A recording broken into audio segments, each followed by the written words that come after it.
All right, so we're recording. It is January 12th, 2021, and I'm here with Willie Stallman, interviewing for the Houston American Archive. So the first question is, where and when were you born? I was born in Kirkland, Washington on May 16th, 1938. I might also add to that I was the first child in my family to be born in a hospital. Mhm. And how would you describe the household you grew in, like the family dynamic and your parents and siblings? I guess I never thought about it being anything other than the family. There's quite an age difference between myself and my older siblings because my sister was 11 years older, and my next brother's 10 years older, and my next brother's 8 years older. So Mhm. there was kind of a gap. Can I take this little thing that says this meeting is being recorded? Yes, just Press click continue. continue, yeah. Okay. This just goes right across your face. Okay. So, that there's that age difference. And I just kind of was this independent child, much to some people's chagrin, who wandered around doing her thing. Mhm. And my parents were busy. They were truck farmers, um, and my grandma's on the scene too. I mean, there was a farming kind of truck farming area, but I had my aunts, my mother's side, especially the aunts and the uncle Mhm. there. So I guess they're somewhat intergenerational, I guess you would say. Mhm. Yeah. So how would you describe the neighborhood and the surroundings you grew up in? Well, I guess you would say it's rural. Not as rural as when we moved to Montana, but it was rural, and primarily people who grew who grew veggies and who had these truck farms. It was not an urban area by any means. Mhm. And my father would be he would work. He didn't have a tractor that I remember. He had a big old horse whose name was Buddy. And they used to prop me up on the horse on the back. And I'd take my naps on the back of the horse while my dad would be out doing the working in the fields. Mhm. And it was a very gentle horse, thank goodness, because I used to play London Bridge under the horse. I mean, I pretty much probably did a lot of entertaining of myself, and I also got into trouble sometimes, and not intentionally, but I would Mhm. try to do things that didn't end up too well. And is this still in Kirkland? Beg pardon? Is this still in Kirkland? Oh, I was born in Kirkland, but I grew up, my family's farm was in Bellevue. Mhm. Mhm. It's hard to imagine Bellevue now, but at that time it was all truck farms. Yeah. It was rural. Mhm. And so what were your parents' occupations? Well, they like many of the Japanese American, there was a community there, Japanese American people um, who had these truck farms where they grew veggies, Mhm. and strawberries was a big product. And then my dad, they put together kind of a co-op of growers, and my dad was the manager for that, where they would bring their crops in. They had a warehouse there, and so basically, I think my mom and the hired man did the farm, Mhm. and probably my sister and brothers had to help because everybody was expected to work when you got to be a certain age in my family. Mhm. Mhm. Did That you was also it. get when did you also get to work? Oh, I didn't get to work until I was out in Montana because I was too little. Right. Mhm. What do you think are some of the values that your parents emphasized in your upbringing? Well, obviously, hard work was one. Yeah. And I think integrity, Mhm. responsibility, and that if you said you're going to do something, you have to hang to that, Mhm. and you should do the very best you can. I learned Mhm. that because I'd always try to be Miss Speedy and didn't have much patience for things. And so get in big trouble because, it wasn't done properly. Mhm. Yeah. They wanted it to be, if it's going to go to somebody, they wanted it to look good and be done right. Mhm. So we kind of grew up with that mentality Yeah. overall. And could you explain a little bit? This isn't a question, but could you explain a little bit like your parents' background? Like, were they first generation? Did they immigrate here, or did your Well, my father was born in Hawaii, Mhm. and his parents moved to Hawaii, I think to work in the sugar cane. I think that's what it was. But then my grandmother got ill, and they had to go back to Japan. And my father was from southern Japan, so Mhm. it wasn't like that far. But they went back, and my grandma passed away. She was young. He said he was about 3 years old, 2 or 3 when she passed away, Mhm. and then my grandfather, I think, came to the States. So basically, my father was raised by his mother's parents, grandparents, Mhm. and so he grew up in Japan. And of course, this was part of the big issue during World War II, is they couldn't find his birth certificate because it was lost in the courthouse, or the courthouse burned down or something in Hawaii. Anyway, he had to. It took a bit of doing before. What do you mean it was a big problem in World War II? Well, because he didn't have documentation that he was an American citizen. Mhm. Yeah. Now, my mother was born in Bellevue, Washington, which is Mhm. unusual, but she Mhm. was one of the first Japanese people born in the United States up there on the West Coast. Actually, she would have been considered a pioneer even for Bellevue, Washington in Mhm. those days, because she was born, 1908? Mhm. So um, she Yeah. she's an American Mhm. born, and a very proud American born person. Mhm. Yeah, to her that was very important. Mhm. So, can you tell me the story of when and how your family was got to be taken to the internment camp? Well, yeah. Well, I don't remember much other than I can tell you probably what what I know. Mhm. The After the war broke out, after Pearl Harbor was bombed, the next day the FBI came to our farm and took my father. And it was at about 3 a.m. in the morning, I think. This is according to my sister, who was old enough to remember this all. Mhm. And they already had dossiers on many of the Japanese people before the bombing. They'd been collecting this for quite a while.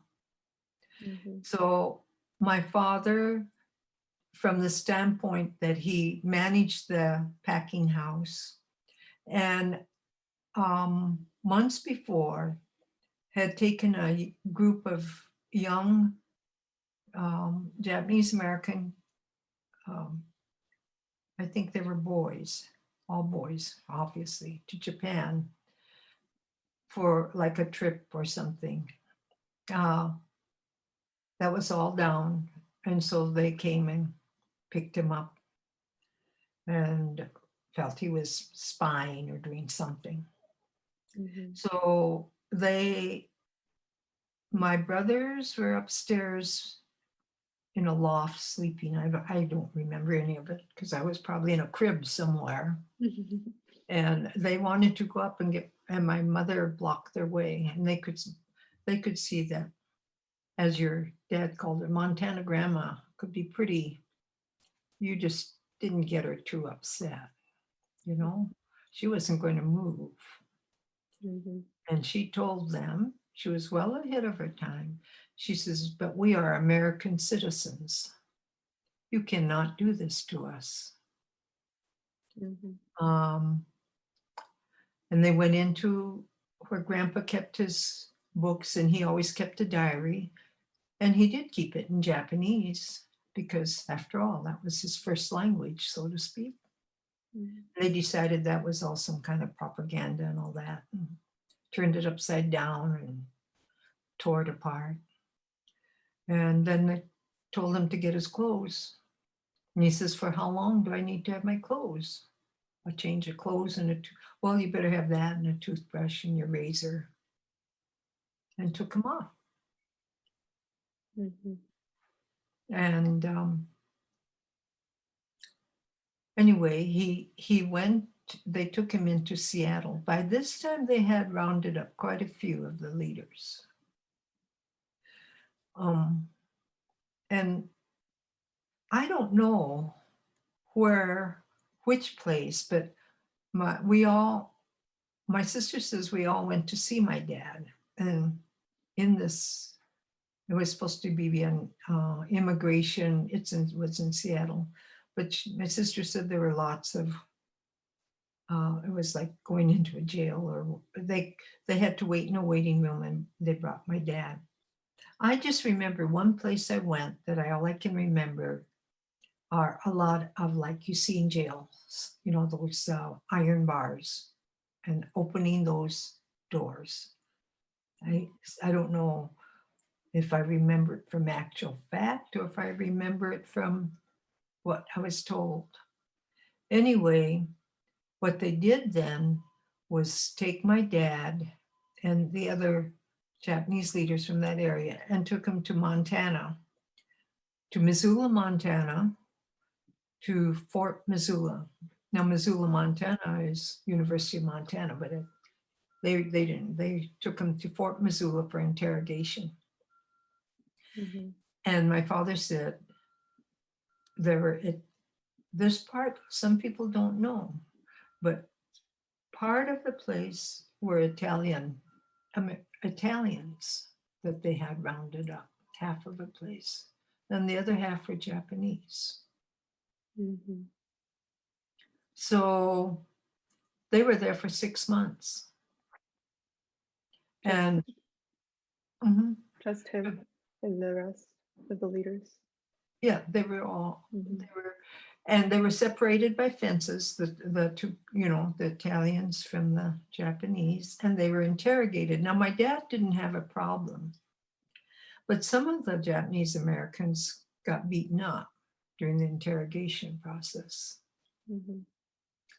And finally,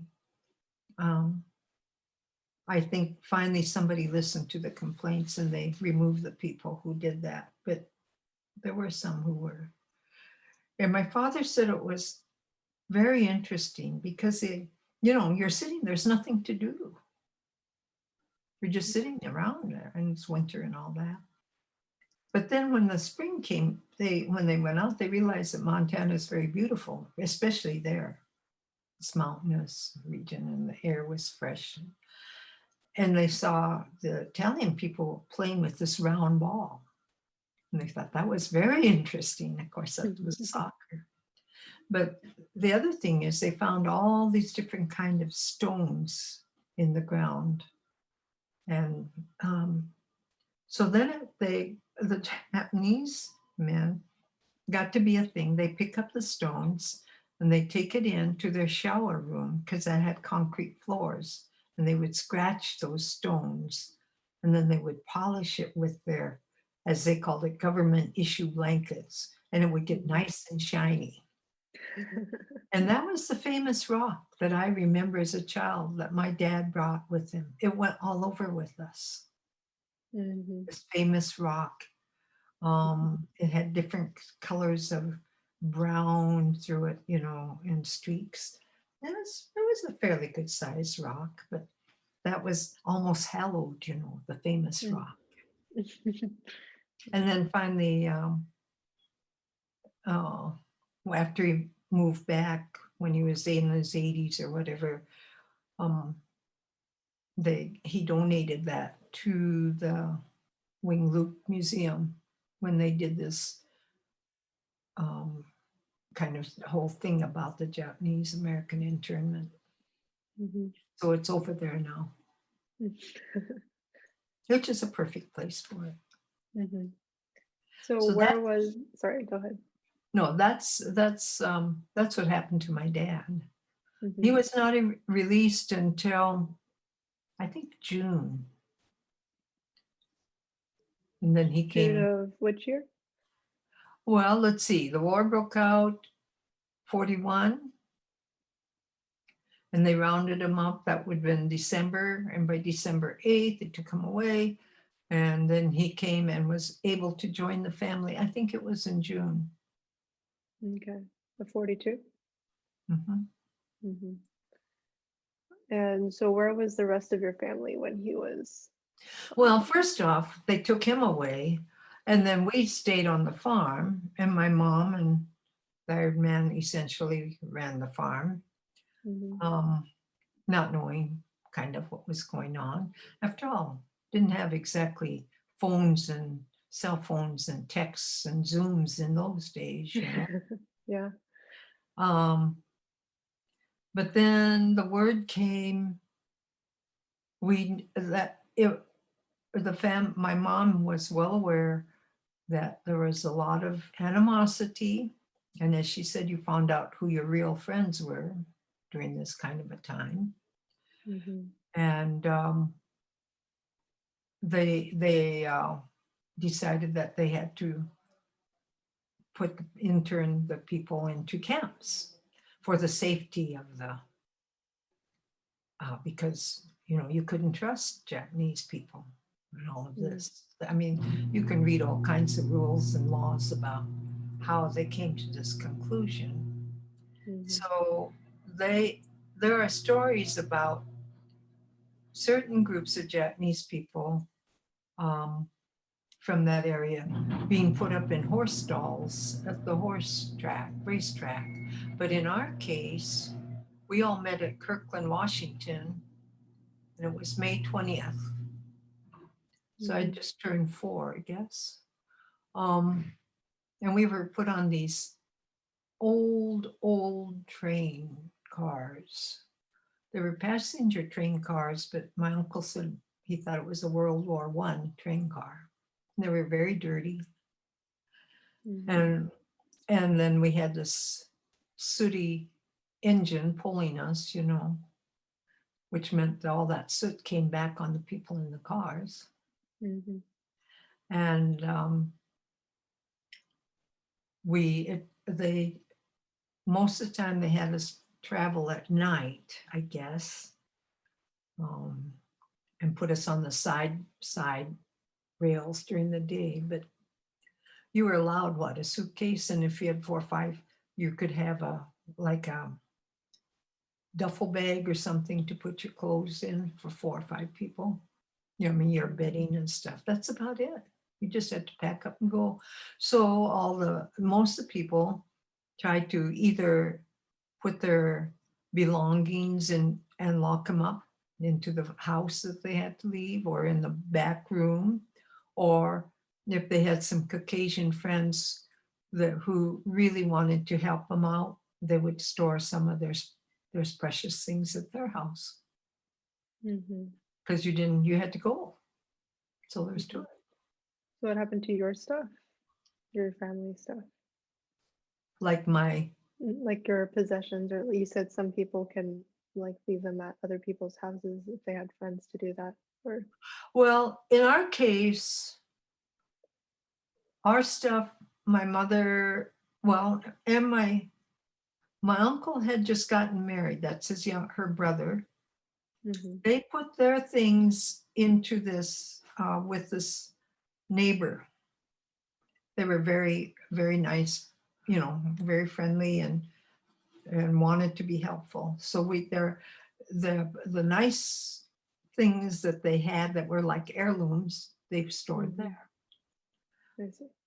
And some people stored it, tried to lock it into a room or something. And then I think our place, I think got rented Mm, to, my dad thought a couple Texans or something. Anyway, mhm, um, well, when we talk about later, but while we were out in Montana, of course, our house burned down, the farmhouse, as did the house of the lady who was storing our stuff. So mm, there, um, but that's later. But where we went to, we had were on the train for 4 days, uh-huh, and we'd stop during the day and travel at night. And we ended up in Pinedale, California. mhm, And Pinedale is near Fresno, I think. Anyway, it's hot. mhm, And the only thing I remember, well, and my mother's younger sisters weren't married, so I can remember they would give me like these little green grapes that I like so much. I don't even see them in the stores anymore, but, and they would, I think they spoiled me, you know. mm, But when we got to Pinedale, and see, my mother's mother and her sisters and her brother and his wife, we were all together in the train. mhm, And when we got to Pinedale, and these are shacks that they build out of tar paper. But as somebody said, it was better than being stuck in a horse stall that they never got around to cleaning. mhm, Some of the people ended up in. Um, and it was dusty and hot. And I mhm, can remember my grandma told me, don't play in the dirt here, it's not safe. That's the one thing I remember. mm. I Did don't you know. find out why? I don't know. Maybe it was alkali. I don't know. Mhm, I just remember her telling me not to play in the dirt because she mhm, probably knew I would be. So. mhm, And it was not the greatest place, obviously. yeah, But, we just, I don't remember as a child feeling bad or anything because I was still with the family. I yeah. think at that point I was unaware, you know. Mhm. So could you repeat again? Sorry, when was this? When did you get to the Pinedale camp? Well, if we left May 20th in 42, I guess we got there Mm, about somewhere near the end of May, May 24th. yeah. Mhm, And then the reason we were put there is because we were supposed to end up at Tula Lake, and they hadn't finished building that yet. mhm. So this So was you moved again later. temporary housing until we could get to Tula Lake. Mhm, But you have to remember, these are all remote places. yeah. So out in the middle of nowhere, so we couldn't supposedly communicate with the enemy. Mhm. And so when did you move to Tula Lake? Well, I don't know when that was. I guess it must have been shortly after my dad came, June. He Mhm, came in June, and I guess he got to Pinedale, and then we moved to Tula Lake shortly after. But he knew it was just a bad situation because what you saw was the erosion of the family. Um, my sister, what they did is, I just know, I remember being with my mom, and my brothers were not in the same place. They were housed with, all the young guys were housed together, mhm, single, and all the single um, women. And my sister was what? She's 11 years older, so she was 15. And my sister said they were kind of doing naughty things because they're just a bunch of same age people.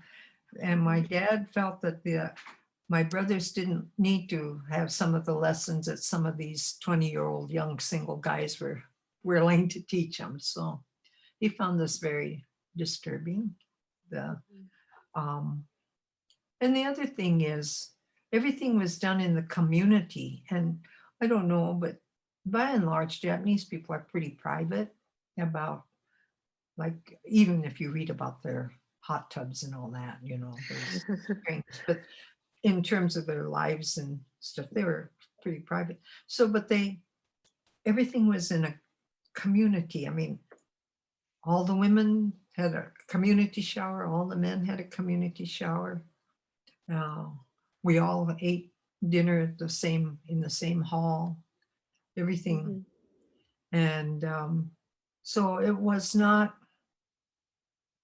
really was not what normally you would think of as the culture for, I would say, older Japanese people. I think it was very, very difficult for those who were first generation Japanese coming in, who had come and probably were older, like my grandma, who didn't really speak English. This had to be very, very difficult for them. And I remember being little, and we had to all all the ladies had to go to the same shower. And of course, when you're small, I was thinking about that. All I could see were the legs, And then the vivid thing I remember is some ladies started screaming. And I thought, I didn't know what was going on. Well, there was a scorpion. Oh, God. In the shower room. So what happened is there was this one woman who seemed to be afraid of nothing, I guess. And they wore, they wore those clogs, those wooden clogs, well, they had those on, and she took her big old clog on foot and went, I can remember her doing that. I went, kabong, and that, took care of the scorpion. But I remember that very vividly. Scorpion. Isn't that something? I don't remember a lot of things, but I do remember that. And they would do kind of talent shows and all that kind of stuff too on the weekends. And my mom volunteered there at the camp. And I remember I went to a couple as a child, going and seeing these. They were outdoors. I remember seeing a couple of them. Not what they were, but I just kind of remember going. So then my dad, actually, they let him, he was kind of like on parole from the Fort Missoula because they still didn't have record of his birth certificate.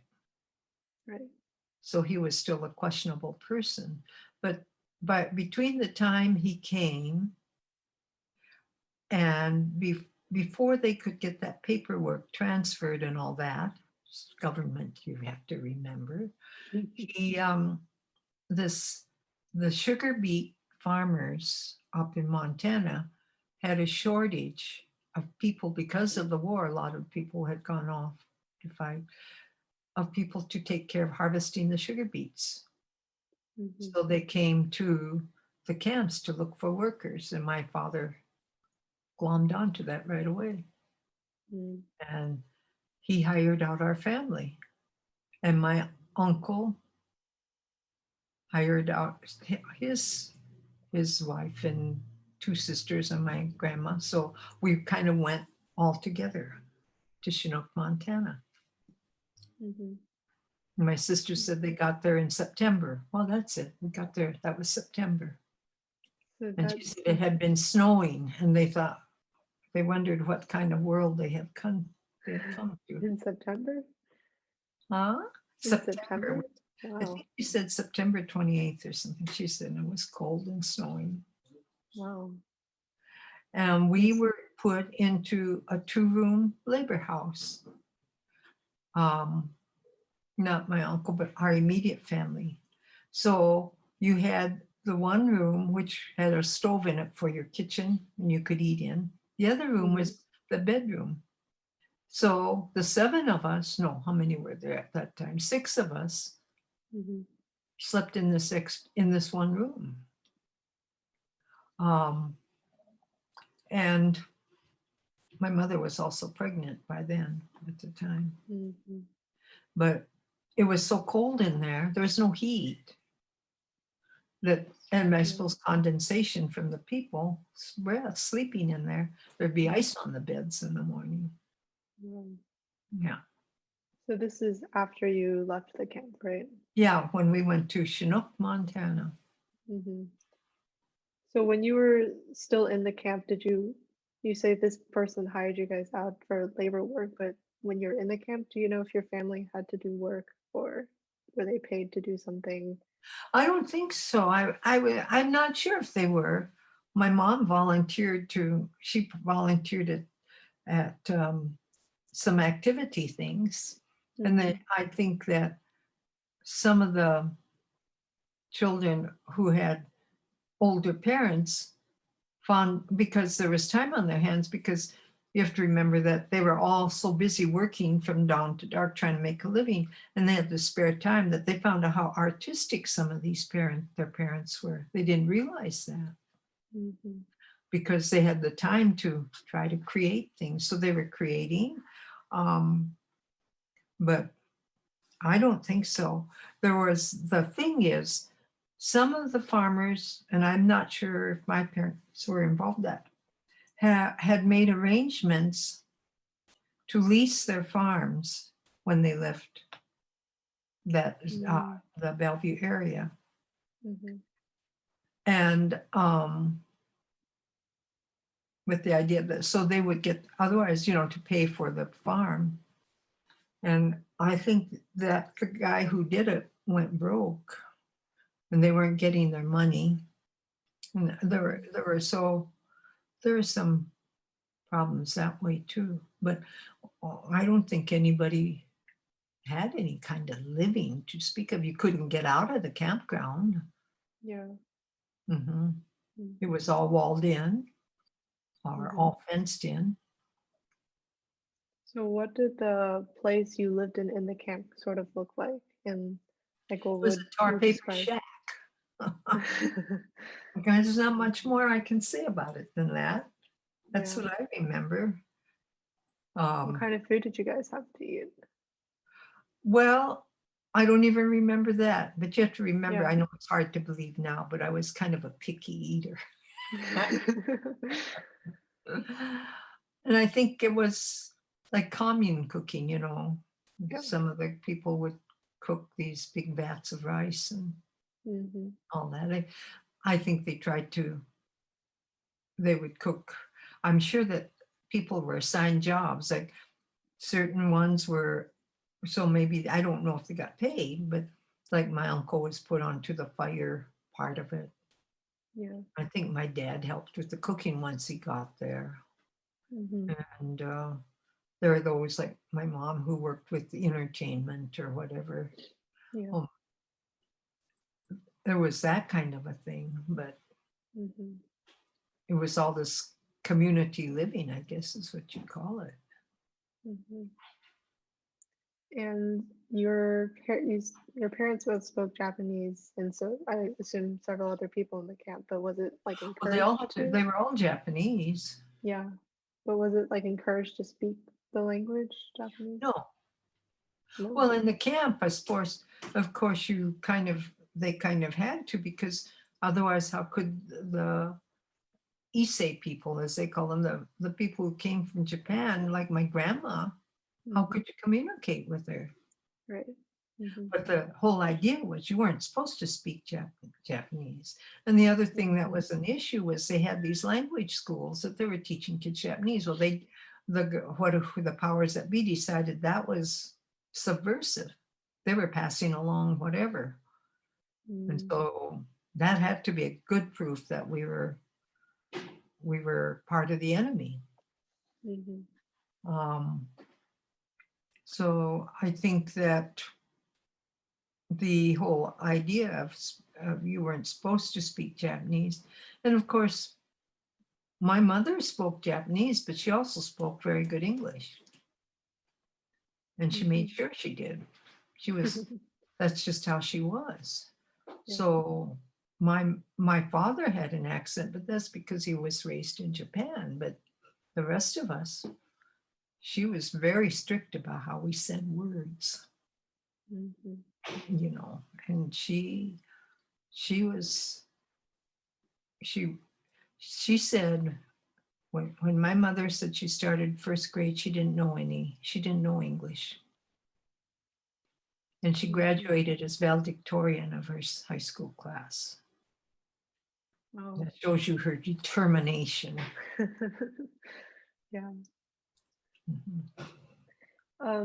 So what did your older siblings do? Do you know remember what they did for education or like were there I schools don't in know. your family? I don't know what they did about schooling for them. I really Hmm. don't Okay. know. They probably did go to school, but I think that it probably wasn't anything like Yeah. what it could be. And they were all good students before. I mean, people in Bellevue, the Caucasian friends wanted them to stay with them and not go, but that uh, we said no. I mean, my parents said no, that that's part, they're a family, part of the Yeah. family. Family is very important. Hmm. And so when they got to Chinook and Top Beats, they missed the first, what, 6 to 8 weeks of school at least. They didn't go because they had to work out in the fields. Right. Then they get back to school and they all their schoolwork was all ready and done before Christmas ever came around. Hmm. I mean, that became a point of pride, I guess. Hmm. Yeah. And of course, academics are very important in our family. Yeah. Yeah, so that's how it was. Hmm. And since you were younger at the time, how did your family like explain to you for the like reasons of being They so never did. different? They didn't. No, Hmm. I never thought about it, to be honest about it, because they never brought it up. Yeah. I just know that I went to see my dad because my dad wasn't there, but it wasn't. I honestly have to tell you that my family were very stalwart people. My parents, I that was never woo hoo hoo, you know. Yeah. This is the way it is, so we're going to do it. Hmm. That's how they were. And so I honestly have to say, because I was little, I just was very happy. I could go over, I remember I could go over and see my aunts and entertain them when I was little, and they gave me a cookie, and then I'd be happy and I'd go home, you know. Mhm. I mean, to me, I didn't I didn't feel the dislocation from home or Mhm. anything because I guess I was with my family. Right.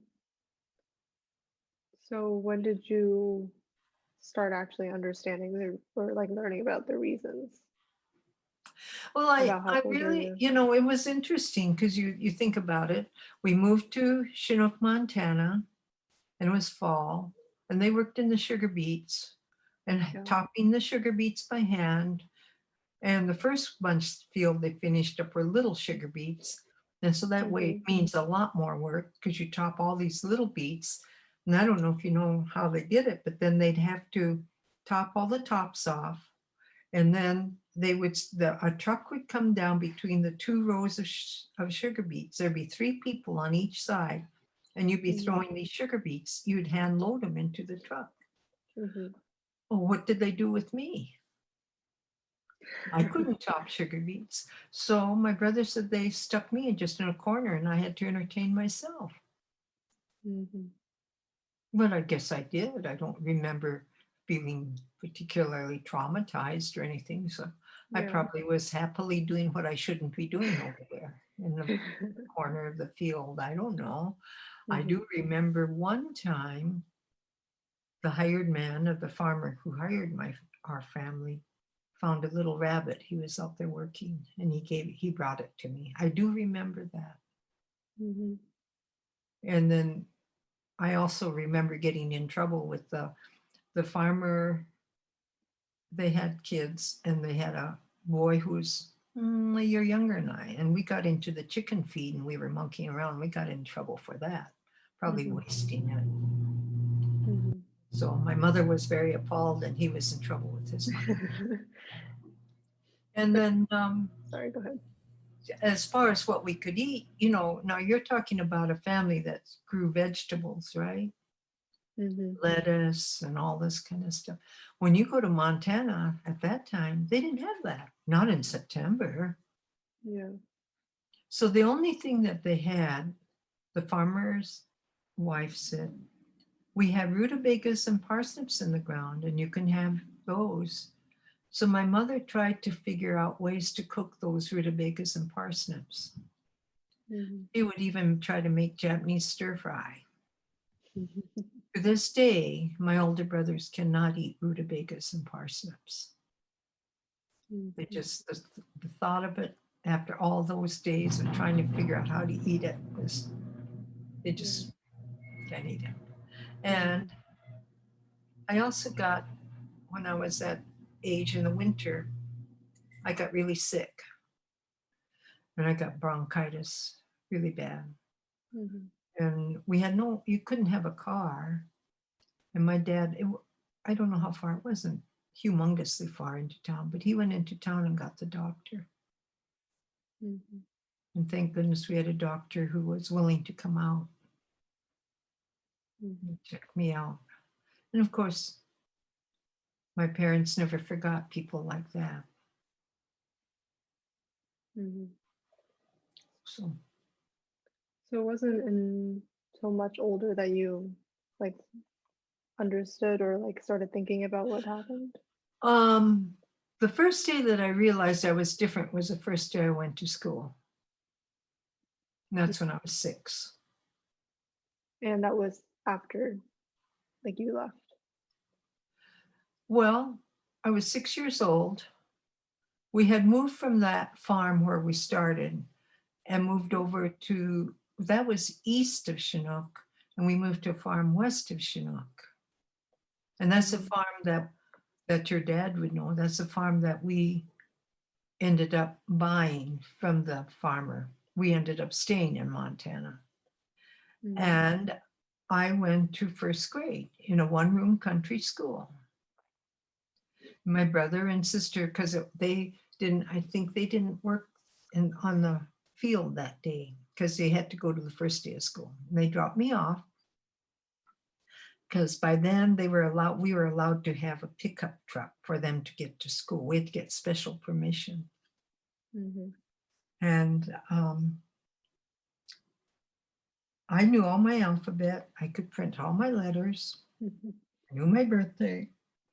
And when the teacher asked me, I could do all that. But I did not know I was different until some other little girl, I don't know if she was first grade or what, called me, "There you are, you dirty Jap." And I thought, what does she mean by that? Mhm. And all I knew is it was bad. The way she said it, I knew it had to be bad. Yeah. Mhm. So, and then it was a half mile from the school to where our farm was. All the kids would walk home.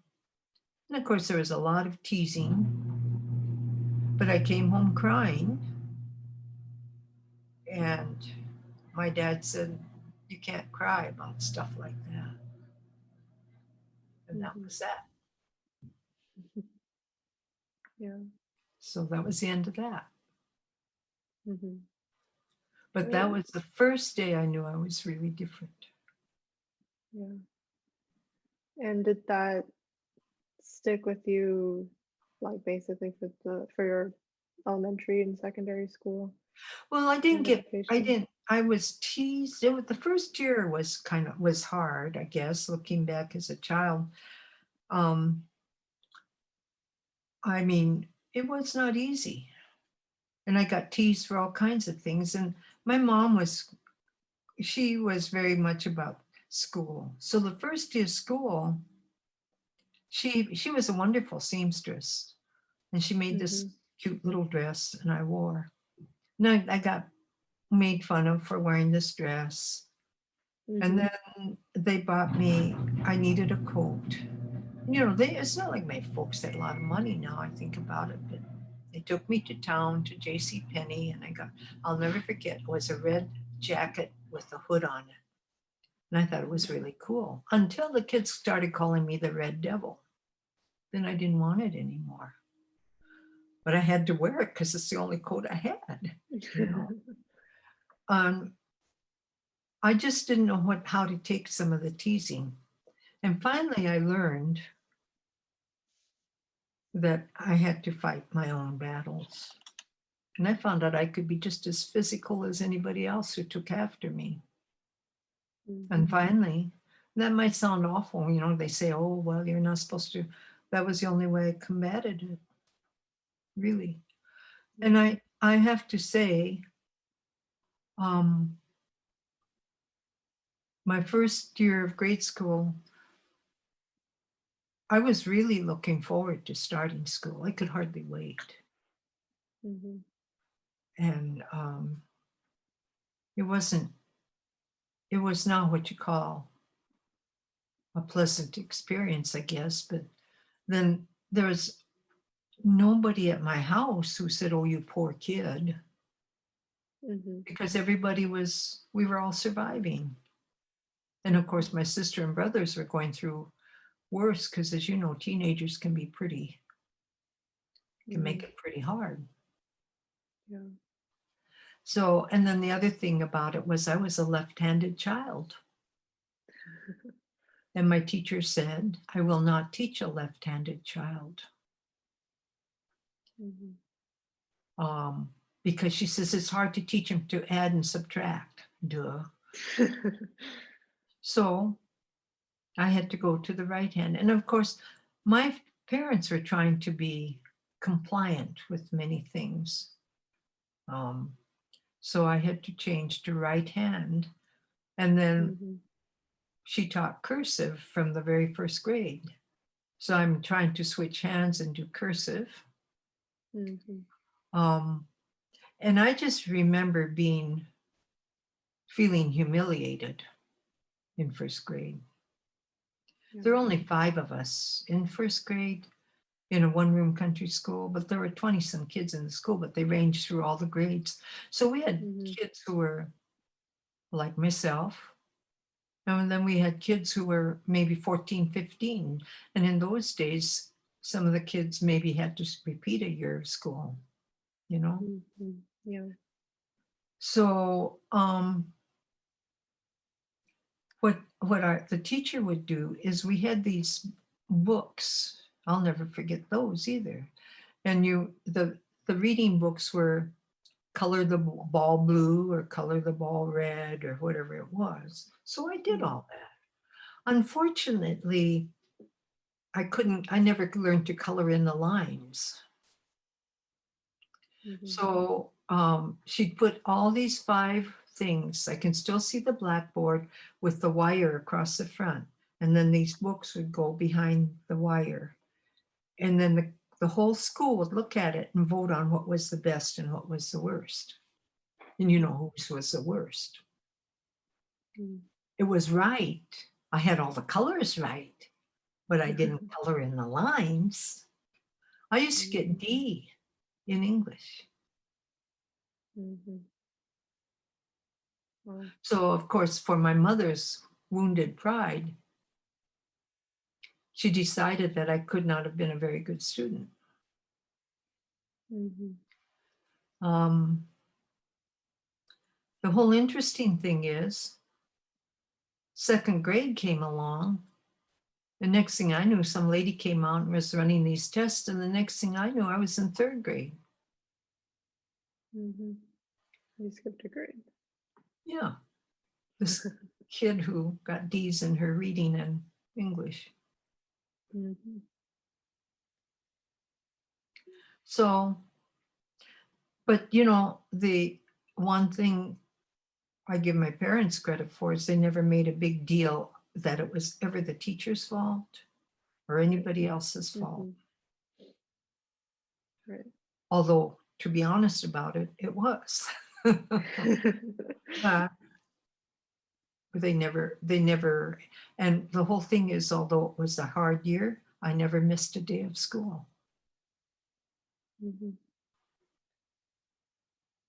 So how did you eventually come to overcome the like overt discrimination that you faced since you were like growing up with it as a young child? Well, it kind of, I don't know. One of the things that probably was helpful that my mom thinks is the teacher would have kids help other kids, you know, with school. And I must have been, I don't know, fifth or sixth grade. And by this time we had actually expanded to a two-room schoolhouse, but we still all were in one room. But the second room she used, that she would have us go and help a student who maybe was having trouble. Mhm. So I did that, and that turned one family completely around, I guess. Or maybe they didn't have a problem, but all they kept telling everybody was that, you know, how she's helped our child or how she helped us, you know. Mhm. And that's probably, and my mother, uh, she was very good about volunteering and doing this, and she'd help at the school and all these kinds Right. of things. But I think, I don't know if it, I guess I just learned to ignore it. And then, or I guess I learned to deal with it. I guess that's the whole thing. I Yeah. found out that I had to be able to do some of these things Mhm. that weren't maybe an ideal thing for what my mother thought a girl should be doing, but you know, I go up to the top and jump off of things that I wasn't supposed to, and all of this. If everyone else did it, I guess I felt I should do it too. So, Yeah. you know, So aside from school, what kind of chores did you have to do on the farm once you got old enough? well, by the time I was 9, you know, people started realizing that, like Montana grandma she was pretty sharp and able to carry on a good conversation. Um, and then I got involved with 4-H, and my mother could sew like nobody's business, so she could teach a lot about sewing, Mhm. and she taught herself to do it. Mhm. But she was really a very good seamstress, and so I was in 4-H. That was kind of a thing I went to. Um, and then when I was 8, I started taking piano lessons. Mhm. But it wasn't because I was any gifted child, because I wasn't. It wasn't like here was this child who heard this piece one time and played it through flawlessly. I was too busy running around out in the dirt and sand and whatever to think about playing anything flawlessly or going through it. Mhm. But I think my mother felt that the arts, somewhere she must have felt that the arts were an important part of growing up. So Right. all of us had lessons or played an instrument of one kind or another. And to show you about communication, Mhm. we went into town. We lived 7.5 miles out of town. And let's see, if I was 8, that would mean the war had been over. Because, Right. yeah, so she took me into town. Next thing I knew, I was at this house, and here was the house with a big piano in it. And I was Mhm. taking my first piano lesson, and I didn't even know I was supposed to be taking one. Yeah. So Mhm. that's how that happened. And I So don't did know you? otherwise. You were asking about helping around the farm. When I was small, well, when I was about 6, then I had my younger brother Mhm. and my cousin, who was he was a year older, I guess. My younger brother's 5 years younger than I, so my cousin was what, 4. But the rest of the grown-ups are all working out in the field. So but my grandma was there, but part of my job was supposed to be helping my grandma keep tabs on these kids. Mhm. I don't know how good a job I did, but that was part of it. Mhm. Then by the time I was in forage, part of it is you learn to cook. Well, by the time I was 10, I was probably pretty heavily involved in the cooking. Mhm. And by the time I was 12, I was doing it all. Mm, I see. And the wash. Mhm. So we did the washing. But, and I might say this part about it. When you come from Bellevue, Washington, you end up in Montana with no electricity or running water. Can you imagine what that would have been? Mm. So I can remember my mother washing clothes by hand with these big wash tubs and a washboard. And the clothes they were farm clothes. They weren't super clean. Mm. And then we'd have to hang them on the line.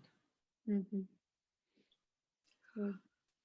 So and then I think I was in 8th grade, 7th or 8th grade.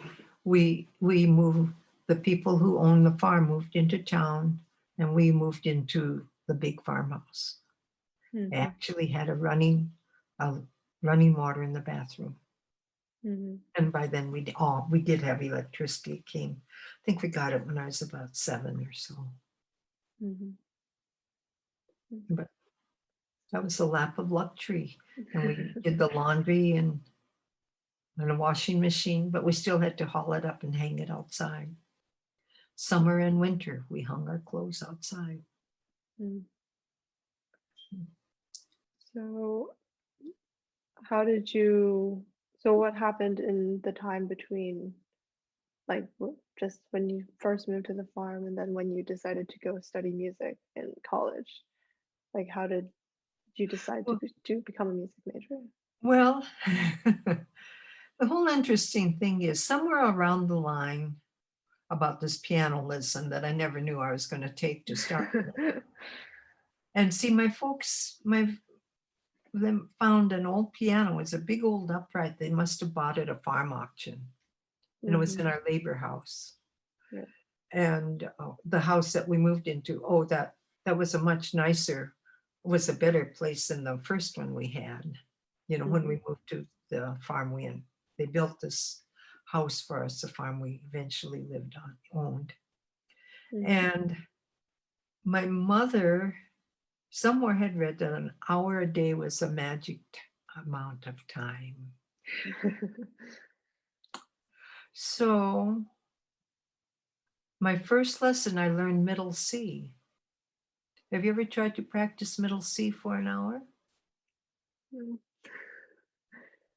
I'm glad I didn't. So that's what I had to do. Wow. But then I'd get bored playing middle C for an hour. So then I'd start fiddling around. And my next lesson was CDC in the right hand. Mhm. Maybe I got to do CBC in the left hand. I don't know. But so then I would fiddle it down around and see what was on top of the piano. And then I'd have to go to the bathroom outside. It was an outdoor privy. Then I had to do this. Well, the whole irony about that, my mother I would iron shirts and they were work shirts. She was ironing them. And it was not electrical iron. It was those irons you put on the stove to get hot. Mhm. And she would be ironing. And then when I'd come in from being out in the bathroom forever, she'd say to me, "Oh, well, that's 2 or 3 more shirts that you'll have to practice now because you've missed out Oh. on that." Wow. So sometimes I'd be at the piano for much longer than 1 hour. Well, the thing is, I got so I could play fairly well, and I realized that I could do something that not everyone else could do, Mhm. at least around there. Yeah. Then I started getting into practicing a lot. Mhm. So, and I'm not sure I really played particularly well. It's just that I could play, you know.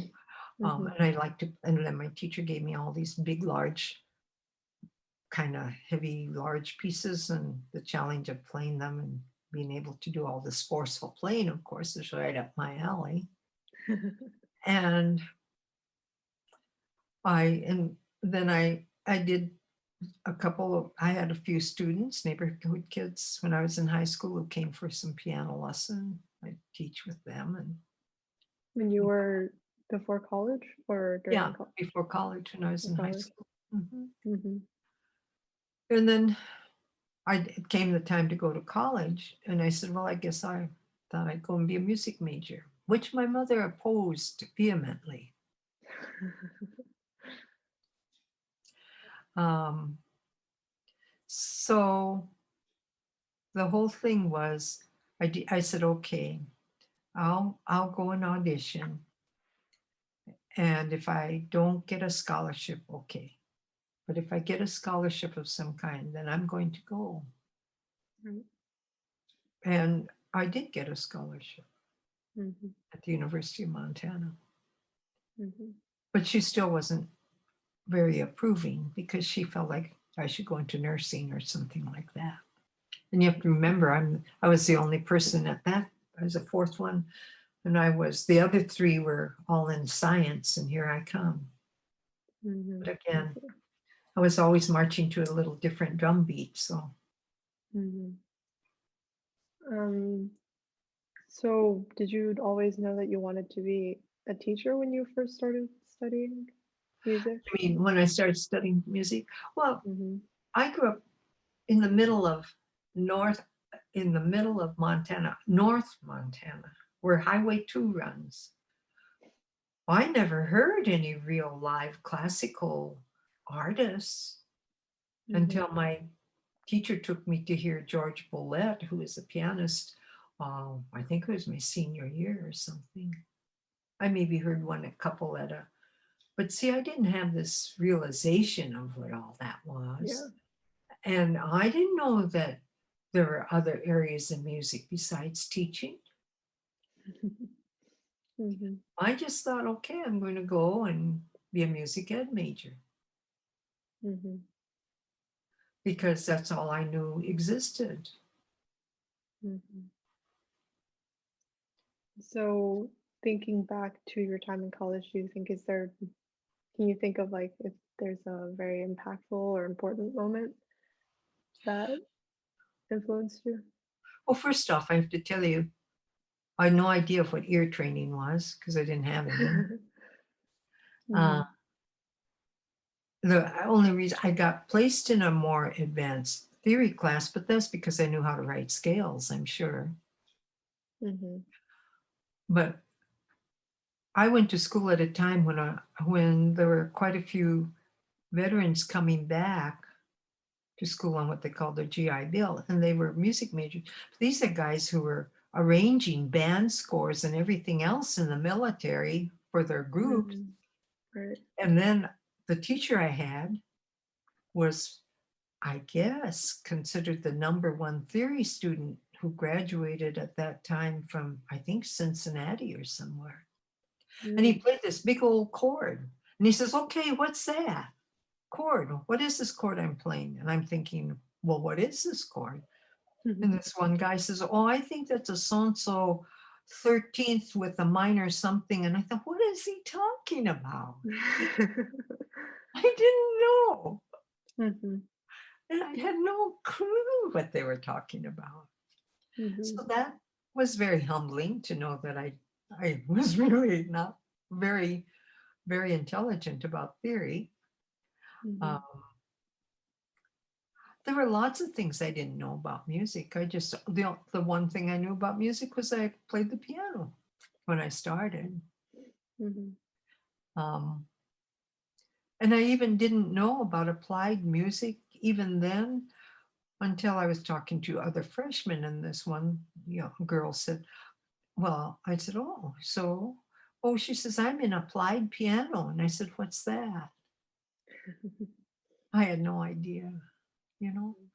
Um, anyway, but I thought if I didn't get an A in piano, I'm sure my parents will yank me out of school just like that. So I better get an A in piano. That's all I worried about. Right. And I made it a goal that every day I would practice 4 hours, Mhm. regardless. I Mhm. thought, well, I guess I have to really practice. So, Well, sorry, go oh, ahead. no, go ahead.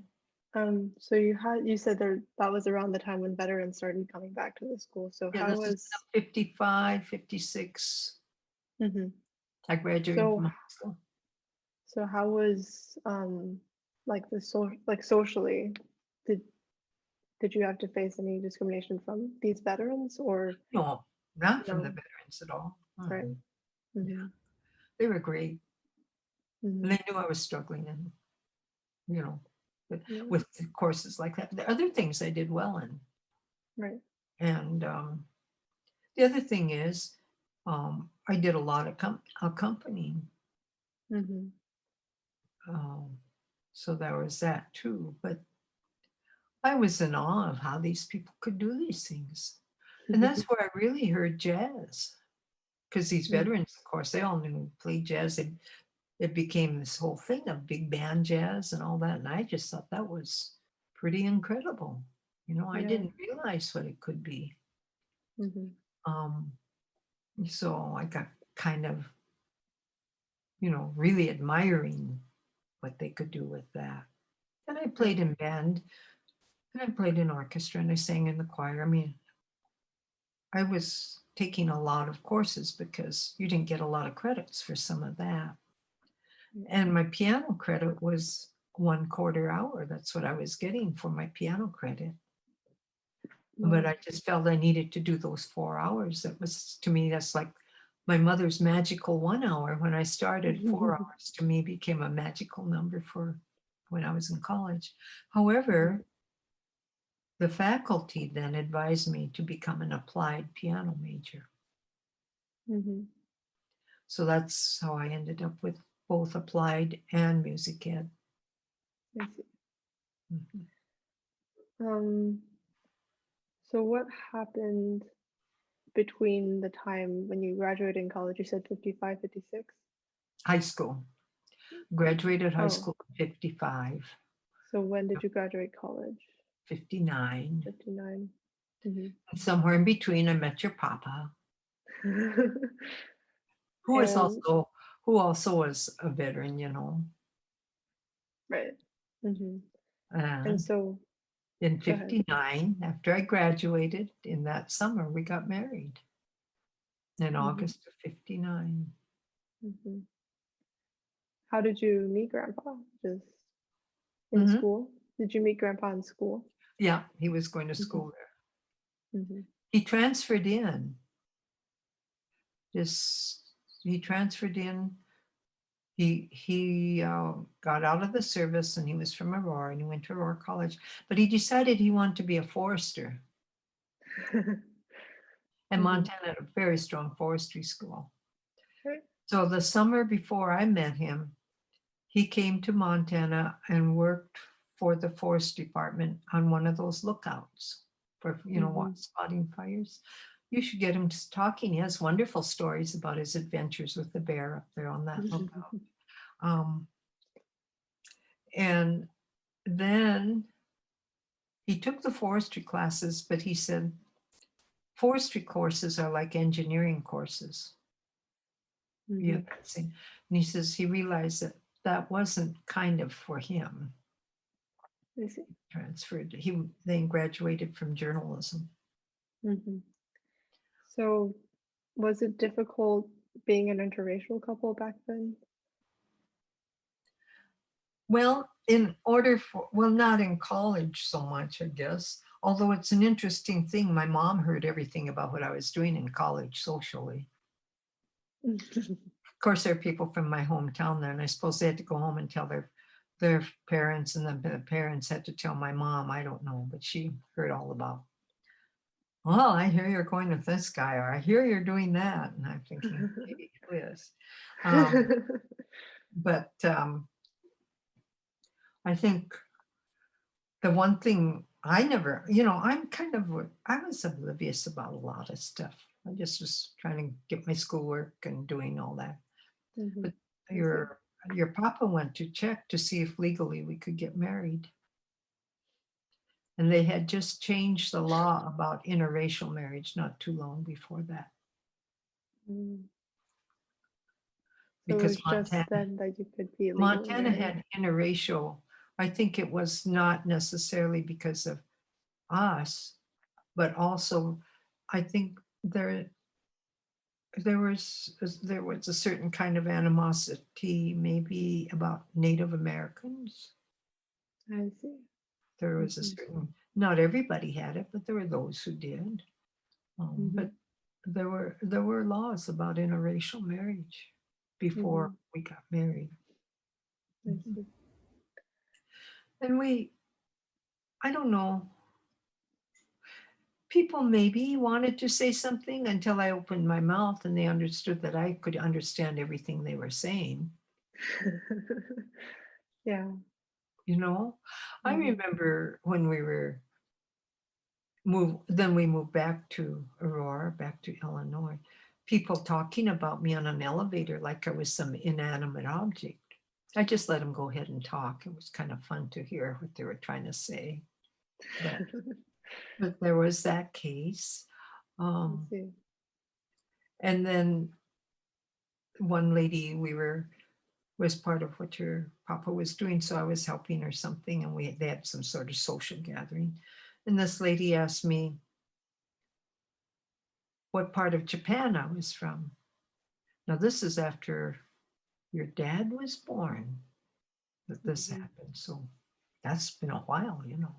But I said, well, I'm from Montana. Well, what part of Japan is that in? And your papa almost said near the Canadian border, but he thought he would not say anymore. Well, that would have been a Still perfect laugh response. about that. And it just showed, Mhm. you know, Yeah. and other people just kind of started laughing Yeah. and rolling their eyes. So, like during that time, there was still like people being overtly discriminating against like people of color, Asian people. Do you think that affected my dad and like my uncles? And if so, Well, I how think did you it teach them? did. In a certain extent, I didn't realize how much. Your dad could kind of stood up for himself pretty well, but Hmm. your oldest uncle, really had a hard time when not. It was when we moved to our second place here in Rockford, Hmm. and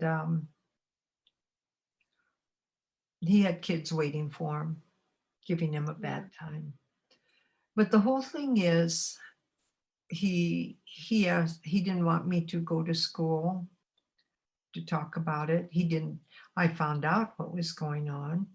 Um, Hmm. and I found it very interesting because when I went to the school to talk to the principal about that and said that I think my eldest son is a pariah in the classroom, Yeah. she said, well, what do you mean? What does that mean? Hmm. Of course, your Auntie Ray got pretty livid, your great Aunt Ray, when I reported this to her. She said, I think would have told her, well, I'll tell you precisely what it means. Pariah means, Yeah. um, but it was not easy for him at that time. um, So how did you teach them to deal with it?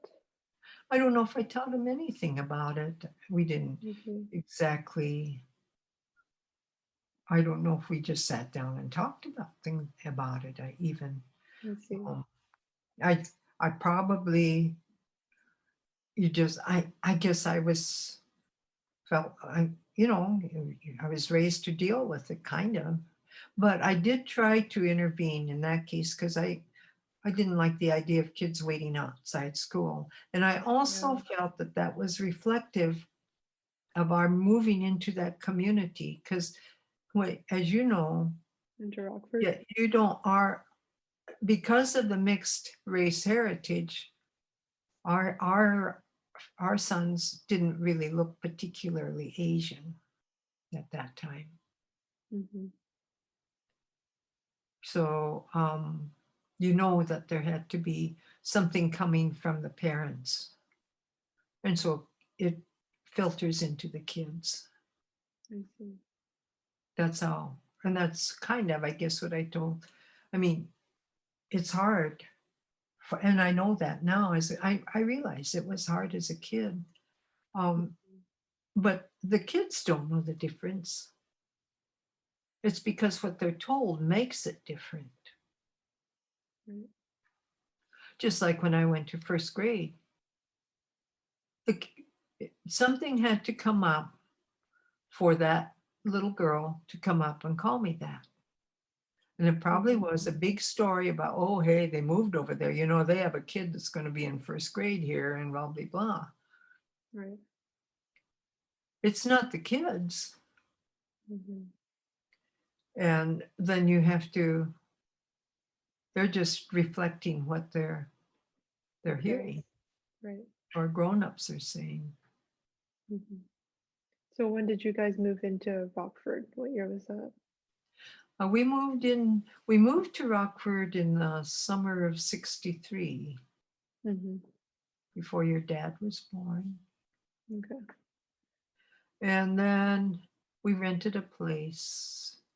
Let's see, how did this all go? Yeah, we rented a place, and it turned out that the people sold the place. It was a little house. So we had to urgently find another place to live. Hmm.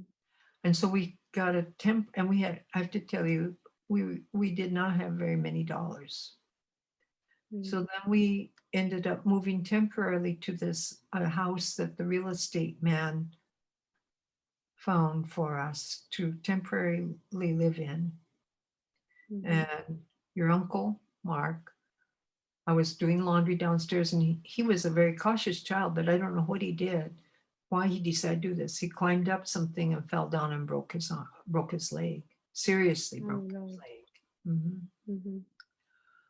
And so he was in traction for I don't know how many weeks in the hospital.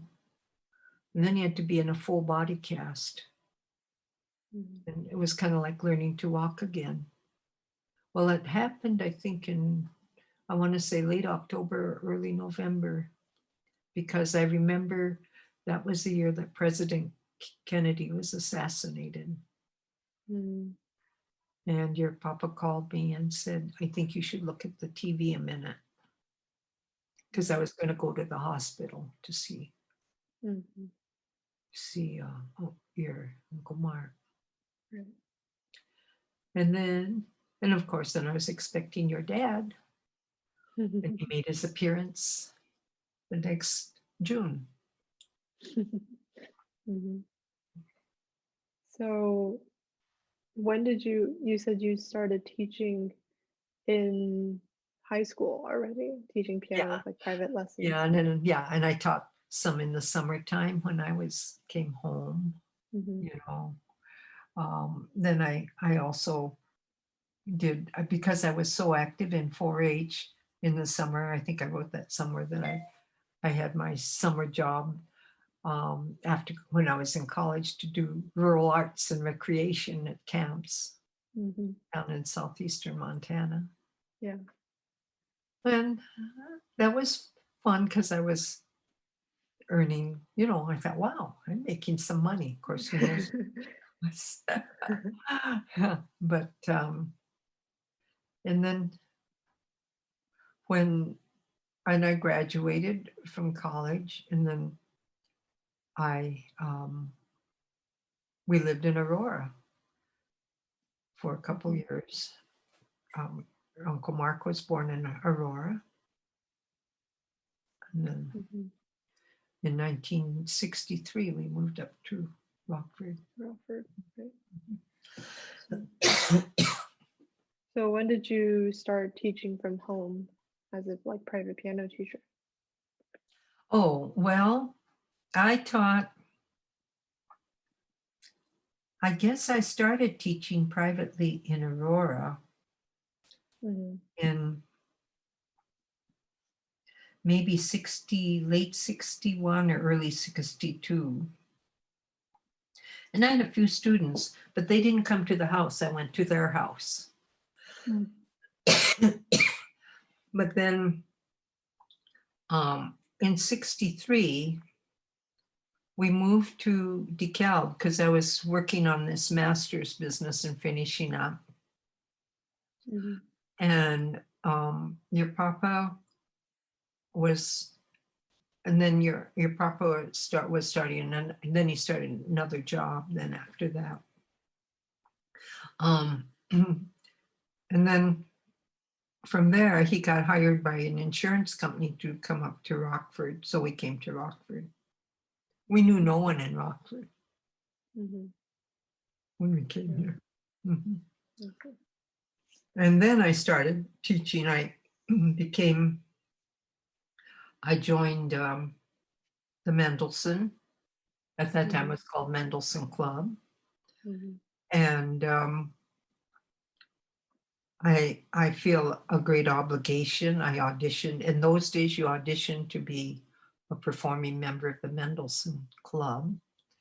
mhm, And I I did a lot of, you were also expected to be a good volunteer.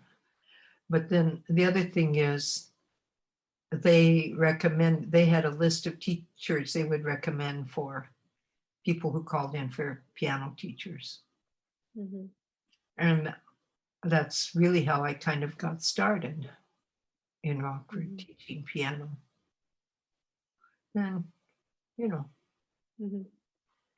So do you think that your Japanese ethnicity was impacted your interactions with the community in Rockford or like at that time? you mean were there Just problems? yeah. Well, I don't know. I never thought about it. I never Mhm, encountered, you know, the thing is, I guess if somebody was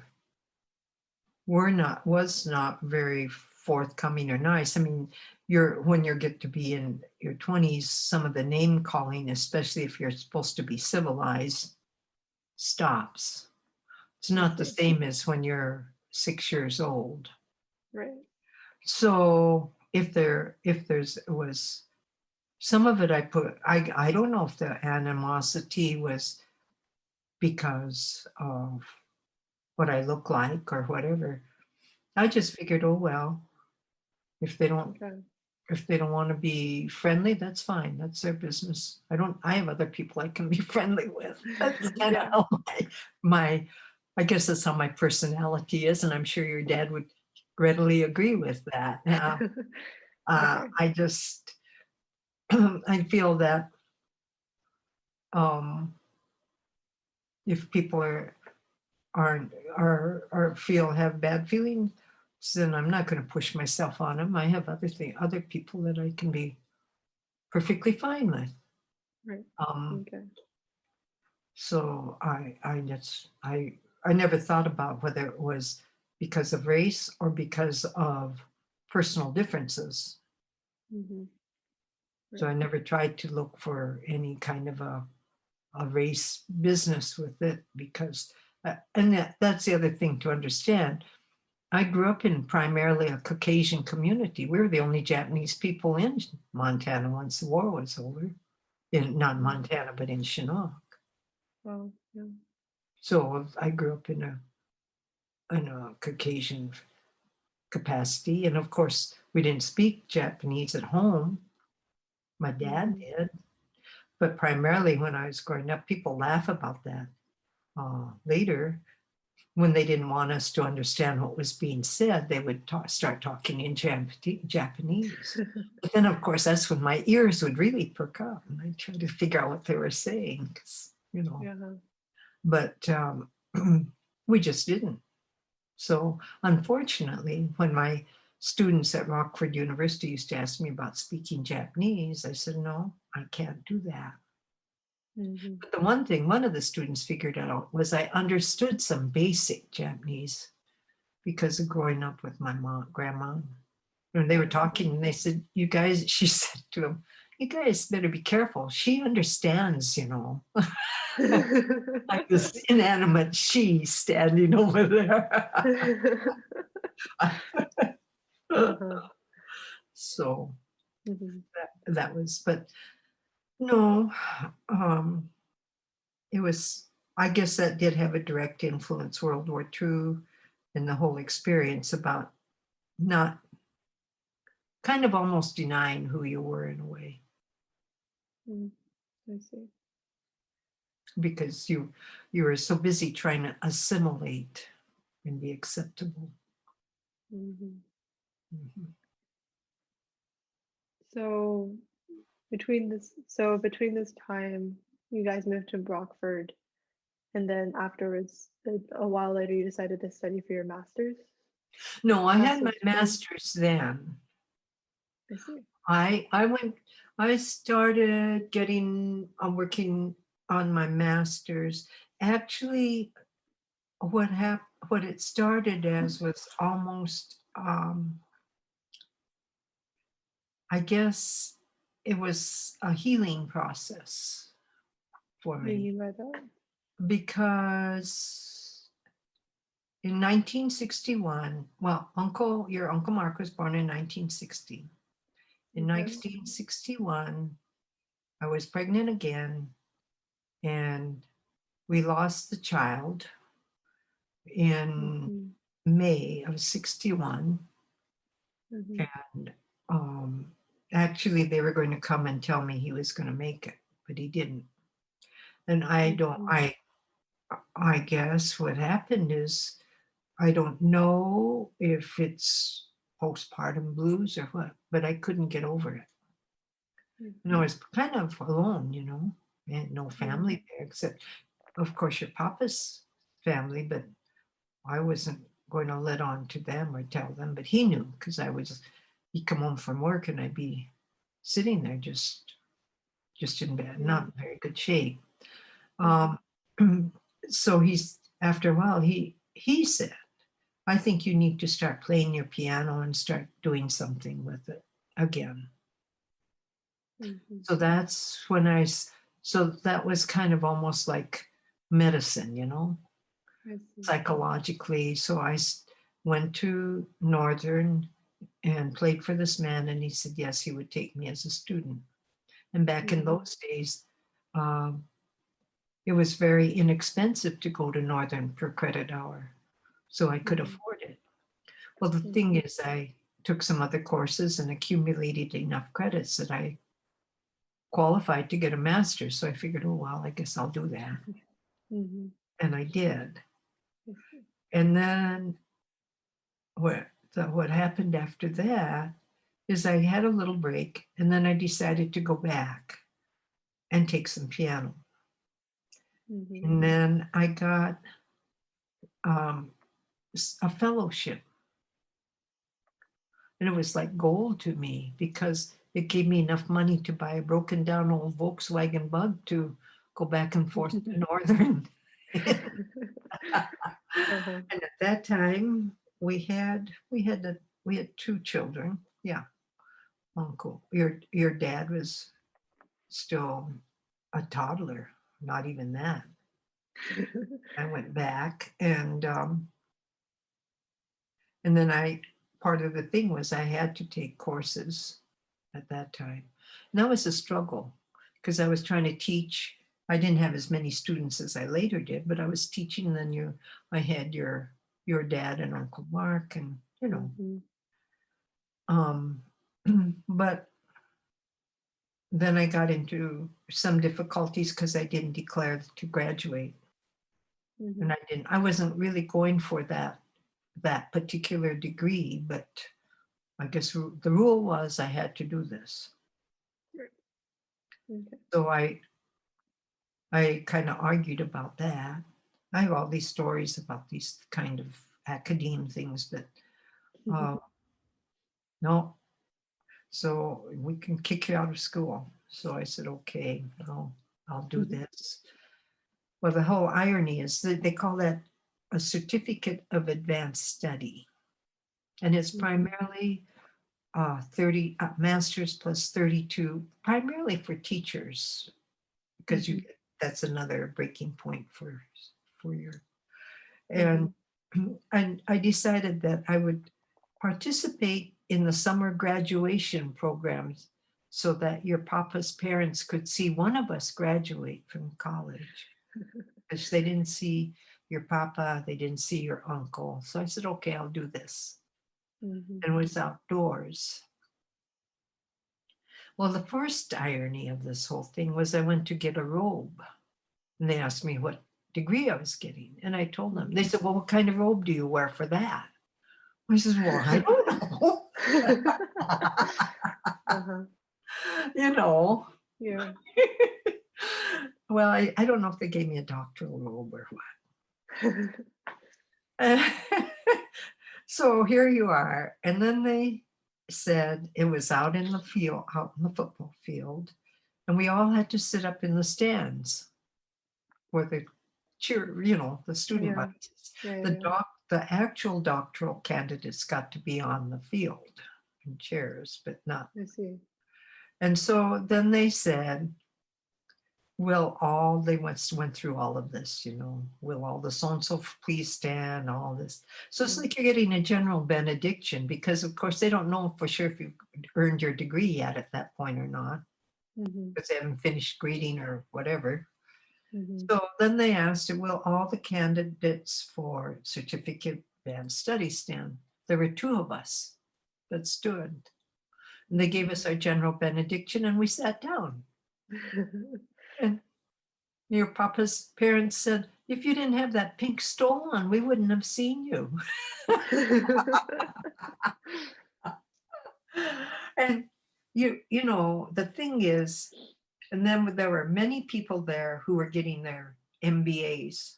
I mean, these are guys who commuted after work to get their degrees. Mhm. So they're sitting next to me, of course. And Mhm. they said, well, all the so and so, they gave the general. And then they all sat down. And the guy says, you mean I commuted for this many years just to get that? Mhm. So, it kind of puts you back into your place again, I guess. But Yeah. uh, no, so I did that. I really was doing the extra lessons, partially for myself to be Mhm. better, but also because I felt if I'm going to teach, I should be able to tell the students and show the students things and hopefully be a better instructor. Mhm. I see. And so after you got this master's, you taught at Harlem High School and Rockford College, right? Yeah, well, see, I got this degree, and for many years I taught privately. I was teaching over 50 students a week private. Wow. Mhm. And yes, you asked about wear and tear on the family and home. I'm sure, because you know, we had a carpet on the floor where we lived down in Rockford, and you could see the path where the students came in and sat on the sofa, and then the path as they went to the piano. It wore a hole, wore this. Yeah. Uh, and that made it made your um, uncle Mark and your dad they had to take on a lot of responsibilities because I was so busy teaching because Right. you didn't have students coming at any old time of the day. It was always after school and evening. Right. Mm. Mhm. And Saturdays. So Mhm. but I needed to do it. Yeah. I liked doing it, but I also needed to do it. And I'd been doing this for quite a while. And it wasn't till the fall of 77 that I started teaching high school. So Um, that means your Uncle Mark was a senior in high school. And I really didn't, my friends told me about the job opening. And I said they probably will not hire me because first off, they don't want people with as many credits as I have. wow. They don't want people with as many credits? Well, it costs more. I'm Um, sorry to be so realistic, but I felt that way. And it was the oh, truth, except they couldn't get somebody else, I think. I see. So I started teaching high school Mhm. and I taught high school choir. And part of my job was doing a musical theater production. Oh, There's wow. nothing as a music ed major that prepares you to direct a musical theater production. I'm saying that right now. And when I found out I had to do that, I went and got books on I had no idea how a set went. I had no idea of anything. Mhm. And how does that compare with teaching at the college? It was different. I taught at the high school for 6 years Mhm. and I decided it was time to make a change. The one thing that I knew was I could always teach privately. I knew that. Mhm. But then I filled in at Rockford College and eventually worked full time. The funniest thing that struck me, and you'll probably laugh very much at this, and you can erase this from the recording or whatever, was when I first started at Rockford College, I could smell cigarette smoke. And who's smoking here? Because in high school, that's a big no-no. Yeah, Uh-huh. so it was kind of making that transition was a bit of a thing. Uh, Yeah. but it was teaching at Rockford College was very good for me, Mhm. from the standpoint that um, it was small college and I had to teach some courses in music history, which meant I had to do again Oh, I see. a lot of research to do just Mhm. general music history. Right. So you taught music history classes there? Yeah, Mhm. I taught fundamentals of theory, I see. as one of my colleagues called it fun for mentals when I was teaching it. Uh-huh. But and the thing, Rockford College is a liberal arts school.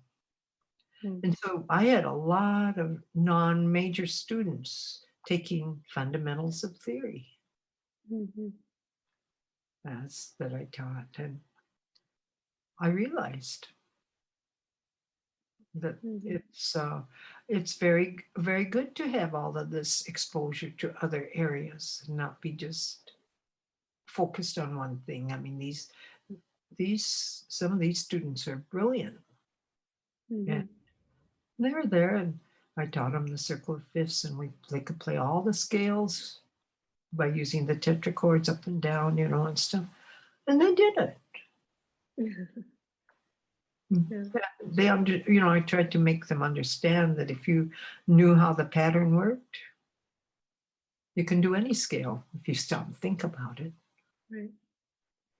And then we had the math people had to take a semester of regular theory. Mhm. And that was good. So, And of course, the other thing Rockford College required of all their students is like in the academics, you had to write mm. essays or stuff.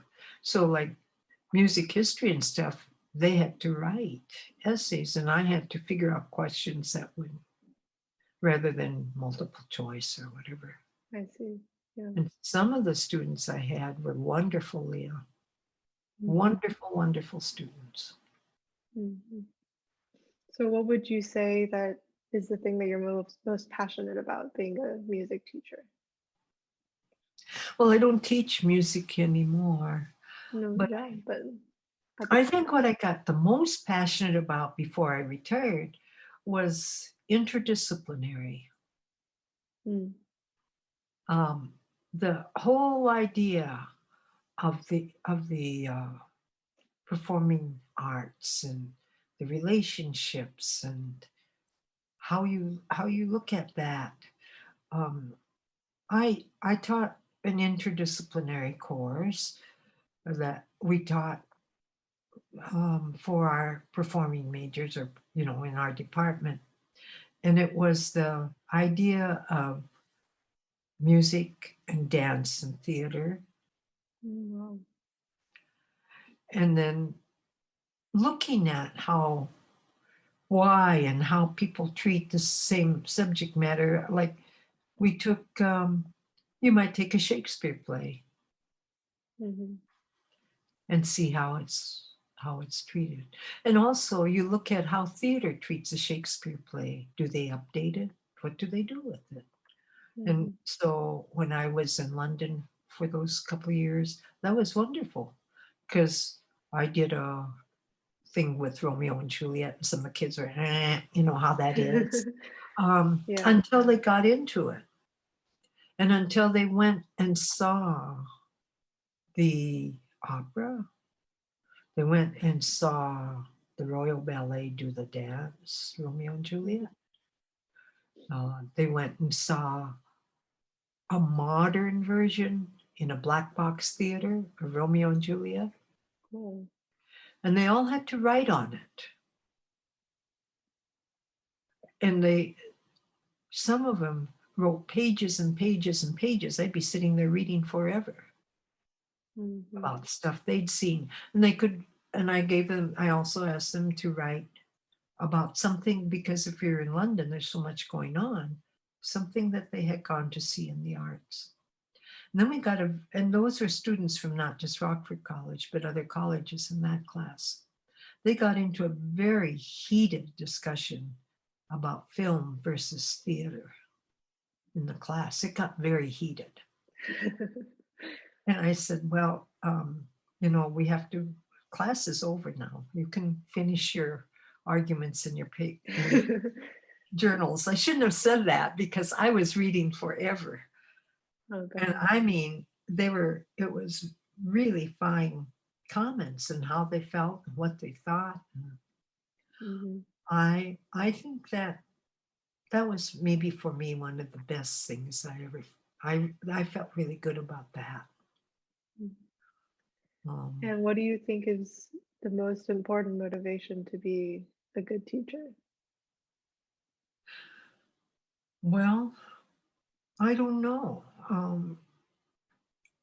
You have to care. You have to care about what you're doing, and you have to care about your students. Um, I always felt that there was so much more I could do to be a better teacher. Right. I mean, if you're not, I always felt there was, even yet, there's a lot more that I could have learned or done or whatever to be a better Mhm. teacher. And I know that my best area of teaching is piano because I know the most about it. Right. But even that, my style of teaching changed radically over the years Mhm. about how I Okay. approached it and stuff. Because I was taught a certain way and I kind of carried that. But I started realizing that, wait, there are other ways to approach this. Mhm. And I think I learned a lot. And speaking of teachers learning, I mean,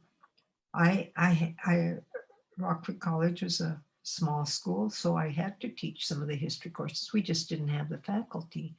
And Mhm. I had to do a lot of research. Well, if you're an applied piano major at least in my day, we didn't do a lot of study of the going into all the history. Um, and it really opened your eyes Right. about why something is this way or that way. Or I felt that it helped me tremendously, maybe more than I might have helped our students. I don't know, but I Mhm. really feel that all of this kind of research and looking and uh, just can't help but make you better at what you do. Mm. I think that when I was growing up, I was so locked into making sure I knew this piece and got that memorized, and um, but to be able to have the luxury of really knowing about other things surrounding that piece, really, I think. Granted, I may not play perfectly, never have, but I may not play even that perfectly now, but I do understand it a lot better Right. about what I'm doing. And I had a teacher Mm. tell me that. And I thought, when I was about your age, the Mhm. piano teacher, Mhm. someday, Ruli, he said, you will find Mhm. that the mind is ready, but the fingers are no longer willing. I thought, what does he mean by that? Well, I kind of know. I see. So, Um, in the interest of time, I just wanted to and wrap up this section and go to the next one, okay. the last section.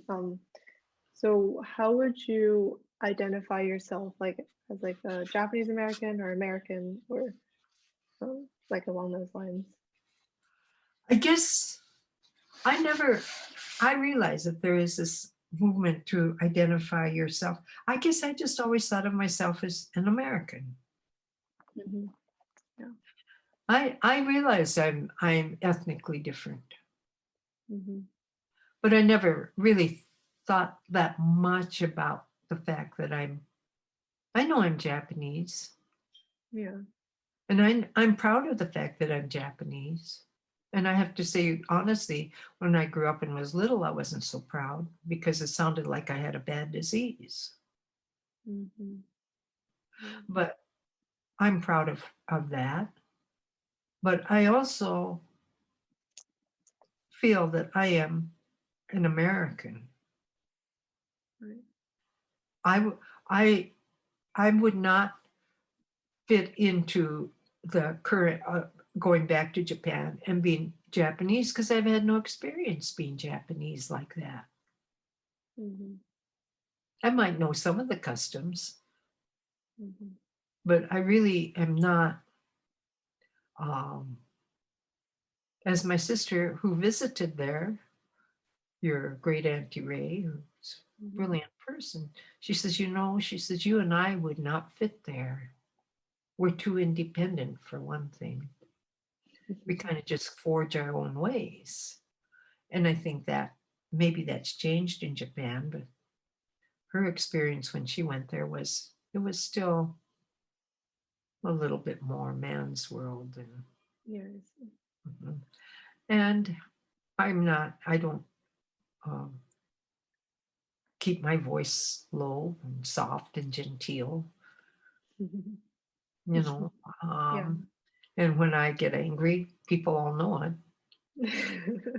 So I don't consider myself Japanese in that sense. Yes, I'm a Japanese heritage and I'm proud of that, Hmm. but I'm I'm I am I'm an American. I know the American customs. I know what Americans do, Hmm. Yeah. and I obviously don't speak the Japanese language. You know, Hmm. um, and I think that part. My father used to take issue with people who tried to be, um, in a way, what they're not. And I guess I kind of grew up with that. I see. You are what you are. Hmm. So here I am. This is what I am. You know. Right. And I like people. It's pretty obvious. I mean, I'm a people kind of person. Mhm. Um, and I like all kinds of things. I just do. Um, so I don't, it's just that, like when you ask me that, I am a Japanese American, but I am an American of Right. Japanese ethnicity. I'm Right. not Japanese of American ethnicity. Yeah, I see. Yeah. Um, to this day, do you still feel like there is, or do you still feel discrimination as an Asian American, as like you did back then? Or Oh, I think there is discrimination. yeah. I mean, it wasn't too. It was well, your Montana great grandpa was alive that we went into a restaurant and your Uncle Dirk was with us Hmm. and he felt it. He says, is this a place where there are supremacists? I said, I don't know. He said, Mom, didn't you feel it when you went in the restaurant? Everything just stopped. I says, oh, I guess your grandpa and I have learned to shut some of that out. He said he was so uncomfortable. I says, Yeah. wow. He still talks about it now and again. But I guess there are certain things that maybe we've just schooled ourselves not to pay that much attention to. Right. Um, and I guess if people want to discriminate, it's it's too bad because I think the problem that I see happening is that people, if they're allowed to just think it's okay to take it to any means, Hmm. to me that's Yeah. not okay. But that'd be the same as I wouldn't like to see somebody really picking on somebody who's a weaker person. I mean, Right. Yeah. we have all kinds of discrimination, yes, racial is very much a big part of it, but there's all kinds of other kinds of discrimination against people. Hmm. It might be size, it might be how they look, it might be, you Hmm. know, and that makes it, unfortunately, we should be a little more understanding, period, all the way around. Right. Yeah. Do you think that there has been, or do you think that there are ways in which or do you think that America has become like a better place to live or a worse place to live in terms of um, just social equality, just more, has it become more accepting as a society? I don't know. There are certain aspects of discrimination in society that I have to admit with a shamed face that I really wasn't aware to what extent. Because again, it depends where you grow up and what you've seen. Right. That also, I do think that with realization comes a fact there becomes more stress. That doesn't necessarily mean the world it's a worse place. Hmm. It's the understanding of of it. I mean, I I try to put myself in the shoes of other people who've gone through really bad discrimination. Right. And I think, how would I react to that? Hmm. How do I, what do you do? Do you deny who you are? Or do you come out fighting mad and want to take down anybody who dares oppose you? How do we react to it? I don't know. Uh, Hmm. but it's appalling that as human beings, we can't seem to get around that corner Hmm. because there's so much that could be positive that could happen if we forget about stuff like that. How somebody looks shouldn't have a bearing on how we value that person. Right. Maybe I can see having a value system in terms of other things that you might think are important, but just basing it on because, well, my dad said that family's no good or whatever. And you don't want to go against what your dad said, but maybe you need to look at it and see why, you know. Mhm. I'm just saying, I think there are wonderful things that have happened. You and I can Zoom. We can talk on our little machine, you know, our little things. But I had none of that growing up. Yeah. We didn't have a phone even. No Mhm. TV, none of that. So but the part about that is that was good is we had to be resourceful people. Mhm. You kind of had to figure out things, how to do this. And one thing you learned is you did a lot of reading and you played games and you did all these kinds of things. Um, People, I realized when I was teaching Music 101, how many people in the US years ago used to stand around the piano and sing when they got together. I asked my class, how many of your families do that? And they all looked at me like, you know, but that's a lost communication. Right. That shared kind of thing is lost. Just because we've gotten to more modern and more conveniences in life, that kind of thing is easier, doesn't necessarily mean it's better in terms of our relationships with each other, Right. I see. you know. The last question of this section is, since the COVID-19 pandemic started, there's been obviously a rise in anti-Asian Mhm. sentiments and rhetoric.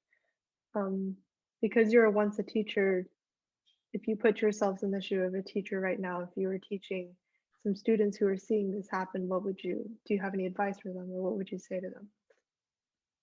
Well, I don't know what I'd say. I guess I would tell them, well, it's not that I don't know about that. Hmm. It's not that I'll go and it's not that I'm sticking my head in the sand about that. Hmm. I'm very distressed because what I see happening now is more physical acting out of your feelings about discrimination. Hmm. Um, I'm not. I have to tell you that we have more things. We talk about more kinds of getting along and all that, but I don't feel we're a more civilized society. Right. Um, when you act on your anger in such a way that it's hurtful, Hmm. I don't think of that as being more civilized. And I feel I guess I've had students talk to me before about the fact that they felt that they were being discriminated. And I guess I don't have a solution for that other than what we had to do, which was to work harder, to do our thing and say Hmm. hello, you know, and that and that's it. I didn't have to be the best buddy. And Right. I also think that I kind of learned, even though you might feel bad, you have to pick your battles in terms of if you're going to be confrontational or not. Um, I I always, you know, I guess how we learned to cope with it when I was growing up is we just worked harder and we were always polite to people Right. and we were willing to be helpful Mhm. and and we felt people started to understand that we were just as human as they were. But that takes a while. I don't know if the luxury of that happens in a in a more urban society. I don't know. You know, I don't. Mhm. I don't have any solution for it. All I can tell a student who comes to me with that is, I think that you need to find a group of friends who understand and who don't have those kind of feelings, Mhm. and have them, make sure you have them around you as your friends. And I'm not saying that all my friends have to be Asian. You should have a wide mix of friends around you who are like, who feel the same way you do, who don't care if you're purple or orange or have three eyes, Mhm. but they're your friends. And that whole business about being friends and being part of that group. And if somebody, when you're in a group, you're less apt to run into some of that, because how good does that feel to a constant group of people that some of look like you and say that? You think that's going to go over very well? Right. I Mhm. think we have to think about reason about ourselves. Yes, but that's the wonderful thing about being part of a democracy, supposedly, is that you are not a certain race. I mean, Mhm. there were bad things that happened in our history, Yeah. but as we have more and more cultures melding into our history, we really should get away from some of that. Right. And because the whole thing is, we are we are first and foremost Americans. Mhm. And my part of being American is I'm Asian, but I'm still American. Your Mhm. papa's part of being American is that he is primarily of German descent. Right. Your heritage is very mixed, Yeah. you know, and I think we all, and maybe for me, part of the benefit of growing up in the culture that I did, I had to be part of a culture that I wasn't ethnically part of. So I kind of learned to deal with certain things like this, you know. Mhm. Um, and I have some really good friends. And the Mhm. whole interesting thing about this, Leah, is somebody heard about this book called Strawberry Days that was written about this Mhm. and asked if they could read it. And I sent them a copy. It's out of print now. Mhm. Well, it hit my hometown like wildfire. People read it. And I had people write to me and say, this tells you the kids were my age. They didn't realize this was going on. They Right. didn't realize this is why we came to Chinook, Montana. And they were Mm. appalled. Right. Um, and so my one of my very closest friends who played piano, and she asked me when we got our reunion about how come we didn't have that. I says, well, you have to remember, you and I were kind of in a nerdy group. Oh yeah, that's right. That's right. And then she laughed. But the whole thing is, she wrote to me because of this business where they're fixing the one in Hart Mountain in Wyoming, the relocation center, whatever. And she said, did you come to Chinook because of that? And I said, yes. She cried. She never realized. Mm. She said, I can't believe it. Mhm. And and one of the students that I went to school with that grew up in my area, Mhm. one room school, she wrote me a 2 or 3 page letter. She read it and she said, I just didn't realize. Because when Mhm. you're young kids, you're just parroting what you hear others say. Exactly. Yeah. But now that she's read it, she's looking at it from a different Different viewpoint. angle. Yeah. Mhm. So, in a way, it probably you just kind of have to say, okay, it changed my family's life forever, but Mhm. that's the way it goes, right? Sometimes, and sometimes for the better, and sometimes maybe not. But I've always felt that we've had some rough times, but overall, we've become better people because of it, Mhm. Mhm. rightly or wrongly. Right. Mhm. So to me, it's all about being a good person Mhm. or trying to be the best you can be, Mhm. which I think you are trying to do. The last question of the interview, how would you like to be remembered? Well, I know how some people will remember me. Well, I hope that people will remember me as somebody who cared, um, and tried to do her best. You know, Mhm. I don't, I don't care about having. I guess the fact that people remembered you as trying to be a decent human being. Mhm.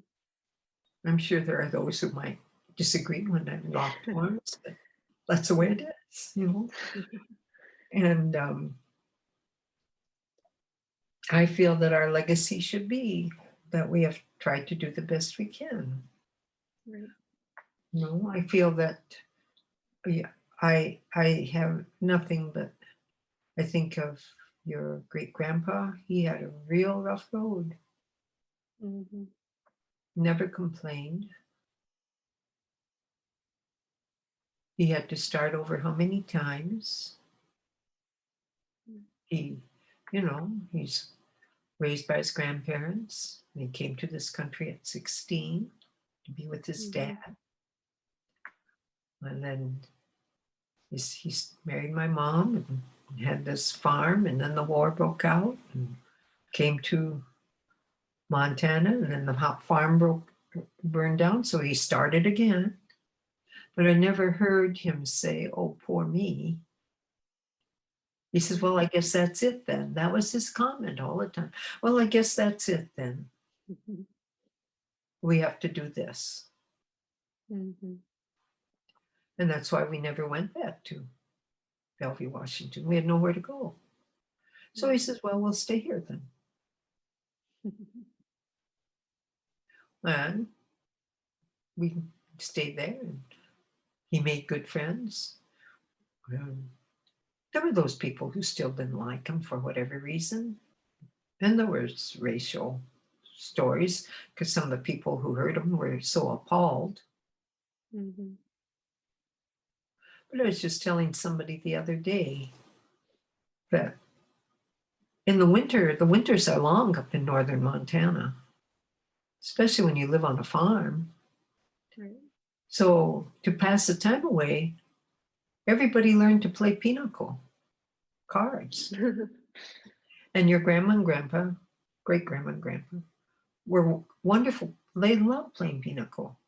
And I guess they must have taught a lot of people to play pinochle. And those people taught others because they would have a pinochle party at our house on the farm. Mhm. And there would be as many as 12 to 14 tables of four Mhm. coming to our house to play cards in the winter at night. They would make sure they couldn't get into their farm because of the snow, but they had their car out on the road. They'd drive their tractor out to the car, get in, and drive down. And some of them lived quite a ways away, so they could play cards and have a good time. Mhm. I think that's part of what we're missing now. You don't see a lot of that kind of social, Yeah. you know?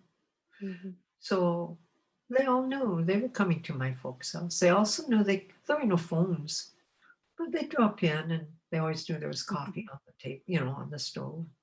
They Right. always could have a cup of coffee. Mhm. There's something to be said about being a hospitable person. Right. Mhm.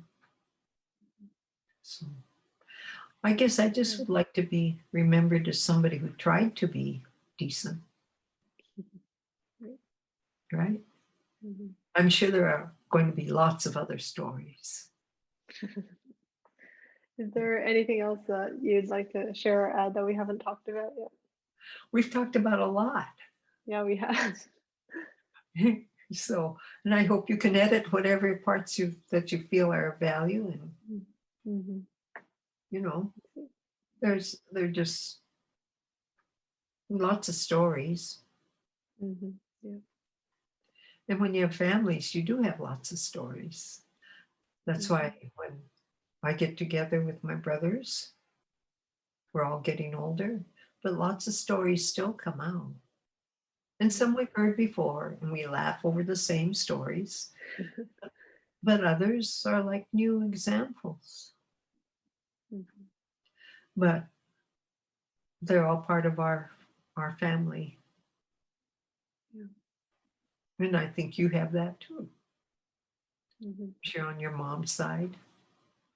And if you ever get your dad and your uncles together, they'll really tell stories. Mhm.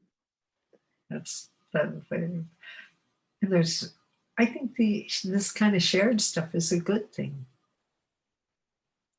Yeah, I would I think. think so too. Yeah. Mm. So I don't know if you have any other kinds of things you want to ask me. I'll be happy to. I think that's it for me. We can add some more things later too. So Okay. Well, you I'm think gonna about okay, I'm gonna stop recording real quick. it. Yeah.